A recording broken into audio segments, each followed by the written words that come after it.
Welcome to the AI stock frenzy. Stocks like NVIDIA and Palantir are soaring, up 120% and 80% this year, fueled by booming demand for AI chips and enterprise analytics. NVIDIA's GPUs power AI data centers, while Palantir's AI platforms dominate government and commercial sectors. Want to jump in? Use RSI to spot oversold dips. Buy when it's below 30, like NVIDIA at $110. Set tight stop losses, 3 to 5% below entry, to manage risk.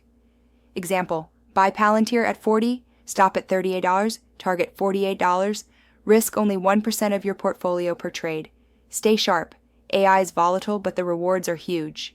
Welcome to the AI stock frenzy. Stocks like NVIDIA and Palantir are soaring, up 120% and 80% this year, fueled by booming demand for AI chips and enterprise analytics.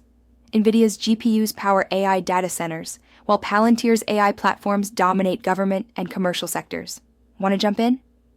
Use RSI to spot oversold dips. Buy when it's below 30, like NVIDIA at $110. Set tight stop losses, 3 to 5% below entry, to manage risk. Example, buy Palantir at $40, stop at $38, target $48, risk only 1% of your portfolio per trade. Stay sharp. AI is volatile, but the rewards are huge. Don't forget to like, share, and follow. Thanks for watching. See you soon!